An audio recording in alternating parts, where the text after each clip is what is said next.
Hello everyone, welcome to steno army. I hope आप लोगों का एसएससी का सीबीटी का एग्ज़ाम बहुत अच्छा हुआ होगा।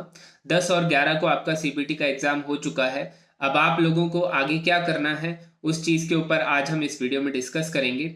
बहुत इम्पॉर्टेंट है आगे वाला स्टेप, क्योंकि जिस हिसाब से आप लोगों ने अभी 8-8 घंटे 9-9 घंटे प्रिपरेशन सीबीटी की करी है, बहुत सारे बच्चे ऑलमोस्ट 90% बच्चे जो है वो स्किल के लिए इतनी प्रिपरेशन नहीं करते हैं। तो एक तरह से पॉजिटिव पॉइंट उन लोगों के लिए है जो इतनी प्रिपरेशन करने वाले हैं, और नेगेटिव पॉइंट है उन लोगों के लिए जो इतनी प्रिपरेशन नहीं करते और अपना को ओवर कॉन्फिडेंट समझ करके अपना स्किल टेस्ट दिए आते हैं। और स्किल टेस्ट जो है वो इतना सिंपल भी नहीं होता। ज़रूर उसके अंदर सिंपल मैटर आ जाए, उसके अंदर सिंपल वर्ड्स हो, पर उसके अंदर आपको 1000 वर्ड में 5% मिस्टेक ही अलाउड है, या 7% मिस्टेक आप मान सकते हो। पर इससे ज़्यादा मिस्टेक्स हो गई तो आप बाहर हो जाओगे।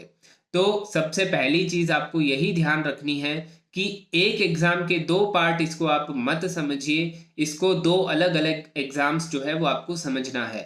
3 महीने आपने अगर इस सीबीटी की अच्छे से प्रिपरेशन करी है, 8-8 9-9 घंटे डेली आपने इसको दिए हैं, तो अब आप लोगों के पास 3-4 महीने और हैं। उसके टाइम पीरियड में आपको स्किल टेस्ट की प्रिपरेशन भी सीबीटी के माइंडसेट से ही करनी है।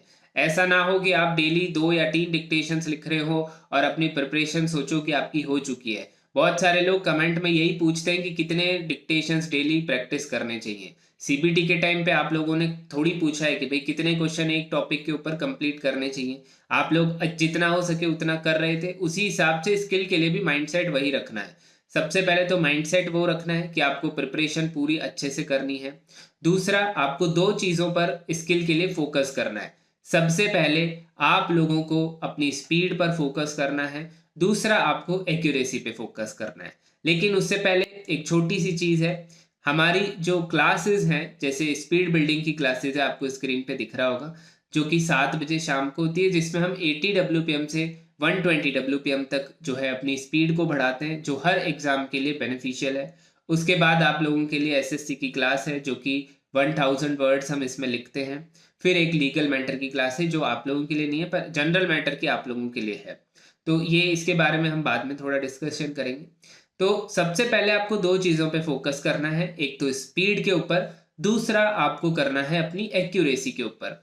स्पीड कैसे फोकस करना है? अगर आप लोगों का ग्रेड डी निकल रहा है, 80 WPM पे आप एग्जाम देने वाले हो, तो आपको अभी से कोशिश करनी है कि 100 WPM पे आप प्रिपेयर करके जाओ।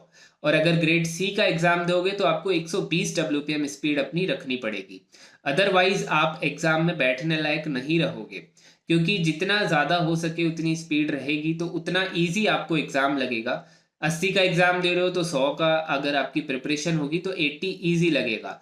एक सिंपल एग्जांपल आप समझ लो कि अगर आपकी अभी 100 की स्पीड है और मैं आपको 80 पे डिक्टेशन लिखवाऊं तो आप आराम से लिख लोगे। तो सिमिलरली 100 का एग्जाम देना है तो 120 की स्पीड रखनी पड़ेगी।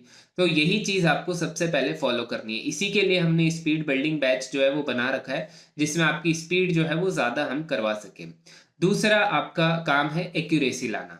एक्यूरेसी सबसे ज़्यादा इंपॉर्टेंट है, सॉफ्टवेयर के ऊपर आपको लाना है। बहुत सारे बच्चे डिक्टेशन लिखते हैं, उसको रीड करते हैं और वो बोलते हैं कि हमारा एक भी वर्ड नहीं छूटा, हमारी 100% एक्यूरेसी है। जबकि ऐसा नहीं है। जब आप उसको सॉफ्टवेयर पे ट्रांसक्राइब करोगे तो कॉमा छूट जाएगा, कहीं पे फुल स्टॉप छूट जाएगा, कहीं पे कैपिटल छूट जाएगा, कहीं पे स्पेलिंग रॉन्ग हो जाएगी।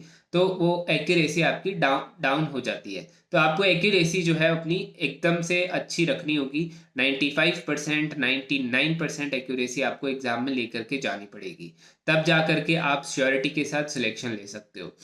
तो ये दो चीज़ें आपको सबसे ज़्यादा फोकस करना है। तीसरा इम्पॉर्टेंट काम है, जैसे कि सीबीटी के लिए आपको 3 सिलेबस दिए हुए थे, इंग्लिश का, रीजनिंग का, जीके का। स्किल के लिए आपके पास सिलेबस नहीं होगा। जहाँ तक कि आपको पता है, यूट्यूब पर भी बहुत सारे बच्चे सीबीटी का सिलेबस सर्च करते थे कि एसएससी में स्टेनो का सिलेबस क्या है, जबकि स्किल टेस्ट के लिए कोई भी सिलेबस सर्च भी नहीं करता है, कभी किसी के माइंड में भी नहीं आया होगा। पर अगर आप लोगों का इसके अंदर भी सिलेबस हो तो आप लोगों की प्रिपरेशन करने की जो आपकी प्रैक्टिस है वो और इम्प्रूव हो जाएगी। आप लोग और मोटिवेशन के साथ प्रिपेयर करोगे कि अपने को ये जल्दी से सिलेबस कंप्लीट करना है। उसके लिए मैंने आप लोगों के लिए एक सिलेबस प्रिपेयर करने की कोशिश करी है।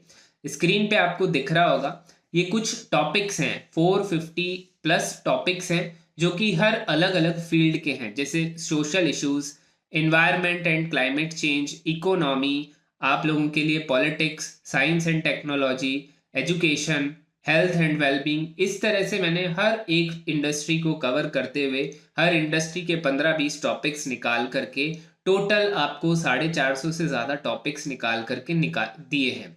अब इन टॉपिक्स को अगर आप कंप्लीट कर लेते हो तो आपका स्किल टेस्ट का भी सिलेबस जो है वो कंप्लीट हो जाएगा। इससे क्या होगा कि हमारा हर टॉपिक के ऊपर एक एक दो दो मैटर हमने लिखे हुए होंगे, तो हमारा कोई भी जो वर्ड होगा वो उस एग्जाम के सिलेबस से बाहर नहीं जाएगा। फिर भी हो सकता है कि एक वर्ड के 10 15 20 सिनोनिम्स होते हैं, तो उसमें से कुछ आ जाए, तो उसका तो श्योरिटी कोई भी नहीं ले सकता। पर हाँ, ये ज़रूर है कि अगर ये सारे टॉपिक्स कवर कर लेंगे तो एक तरह से 90% हमारे चांसेस हैं कि हमारा इससे बाहर वर्ड एक भी नहीं जाएगा। तो ये पूरा सिलेबस है, इसके ऊपर हम बाद में पूरा डिस्कशन करेंगे अलग से वीडियो में। पर ये सिलेबस अगर आप कंप्लीट कर लेते हो तो आपकी ऑलमोस्ट तैयारी जो है वो हो जाएगी। ठीक है, इस सिलेबस को करते हुए ही हम हमारी प्रिपरेशन जो है वो ऑलरेडी कर रहे हैं। ये आपने कुछ जगह देखा होगा, यहाँ पे जो है वो कट लगा हुआ है, इसका मतलब ये टॉपिक जो है हमने कर लिया है। जब अब आपको स्क्रीन पे दिख रहा होगा कि ये हमारा क्लास का शेड्यूल है। इस क्लास की शेड्यूल के हिसाब से हम जो है क्लासेस कंडक्ट करते हैं, लाइव क्लासेस, जिसमें आप डिक्टेशन लिखते हो, फिर आपसे मैं पढ़वाता हूँ। उसके अलावा आप सॉफ्टवेयर पे जाके उसको फिर ट्रांसक्राइब भी करते हो। आपके लिए एसएससी का अलग से सेक्शन बना हुआ है, ग्रेड सी, ग्रेड डी और प्रो। प्रो सेक्शन क्या है? जो 120 डब्ल्यूपीएम की स्पीड है वो प्रो सेक्शन है। ठीक है, उसके अलावा ग्रेड सी और ग्रेड डी आपको आइडिया है ही। अभी ये जो है वो ग्रेड सी का सेक्शन खुला हुआ है, ऊपर लिखा हुआ है। इसके अंदर हमने ये ऑलमोस्ट इतने सारे डिक्टेशंस जो है वो लिख लिए हैं। मतलब अराउंड 30+ टॉपिक्स आपके कवर हो चुके हैं 450 में से। एग्जाम तक हमको सारे कंप्लीट करने हैं। इसमें जैसे 974 वर्ड्स हैं, 948 वर्ड्स हैं, 1010 वर्ड्स हैं। हम ऐसे करके वो सारे टॉपिक्स कवर कर रहे हैं, और वो सारे टॉपिक्स कवर हो जाएंगे तो आपकी प्रिपरेशन पूरी हो जाएगी, और आपको फिर बाद में रिवीजन करना है। अब आपको एक तरह से मैं 3 महीने का छोटा सा प्लान बता देता हूँ। सबसे पहला महीना आपको अपनी स्पीड बढ़ानी है। 80 की है तो 100 करनी है, 100 की है तो 120 करनी है, जो कि आपकी स्पीड बिल्डिंग की जो क्लास है ये वाली, इस हमारी फर्स्ट क्लास 7 बजे जो होती है उसमें आपकी स्पीड बढ़ती है। उसके बाद में आपको सेकेंड मंथ में अपने ट्रांसक्रिप्शंस को बढ़ा बढ़ा करके जितना डिक्टेशंस आप ट्रांसक्राइब कर सकते हो वो कर करके आपको अपनी एक्यूरेसी लानी है सॉफ्टवेयर के ऊपर 95 से ज़्यादा। और थर्ड मंथ में आपको ये सारे टॉपिक्स जो है वो रिवाइज करने हैं। डेली जितने हो सके वो डिक्टेशंस आपको लिखने हैं। अगर आप मान लो ग्रेड डी में जो है एग्जाम देने वाले हो, तो ग्रेड डी के एग्जाम्स के जो होंगे तीसरे महीने में आपको ग्रेड सी पे अटेम्प्ट करना है। मतलब 100 की स्पीड पे आपको सारे डिक्टेशंस लिखने हो रहे होंगे, तब जाकर के आप ग्रेड डी एग्जाम दोगे। और ग्रेड सी का एग्जाम दे रहे हो तो प्रो वाले सेक्शन में आपको जाकर के डिक्टेशन जो है वो ट्रांसक्राइब करने हैं। तो ये पूरा प्रोसेस हमने बना रखा है, एक सिस्टमेटिक वे में हम पढ़ाई कर रहे हैं। ऑलरेडी क्लासेस जो है वो पहले से ही चालू हो रखी है। ये अब आप लोगों के लिए वीडियो इसलिए बनाया है क्योंकि अब बहुत सारे बच्चे जो हैं वो अब शुरू करेंगे अपनी तैयारी। तो आप लोगों के लिए एक छोटा सा इंट्रोडक्टरी ये वीडियो है। आगे मैं पूरा सिलेबस आप लोगों के साथ शेयर करूंगा, पीडीएफ भी शेयर करूंगा। अगर आप लोगों को इस क्लास के अंदर डेमो लेना हो तो आप मुझे टेलीग्राम पर मैसेज कर दो, वहाँ पर मैं आपको जो है इस ग्रुप में ज्वाइन करवा दूंगा, जिससे आप लोग जो है एक डेमो ले सकते हो क्लास का। इसके अलावा आपको कोई भी डाउट है या क्वेरी है तो आप मुझको कमेंट करके पूछ सकते हो। और आपको अगर ये पीडीएफ चाहिए तो भी कमेंट कर दीजिए, जिससे कि हम जल्दी से जल्दी इस पीडीएफ को आप लोगों के साथ शेयर कर सकें। तब तक के लिए सभी को बेस्ट ऑफ लक। अपनी स्किल की प्रिपरेशन अच्छे से करिए। आप लोगों के पास अराउंड 3 महीने हैं। यहाँ पर मैंने जो है एक काउंटडाउन भी चला रखा है। ये RSMSS भी एक अलग एग्जाम है, पर आप लोगों के लिए भी ऐसे ही मान के चलो इतना ही टाइम पीरियड आप लोगों के पास है। तो तभी तो अभी आप लोगों को अपनी प्रिपरेशन जो है वो अच्छे से शुरू कर देनी चाहिए। ज़्यादा टाइम वेस्ट आपको नहीं करना चाहिए। तब तक के लिए सभी को बेस्ट ऑफ लक।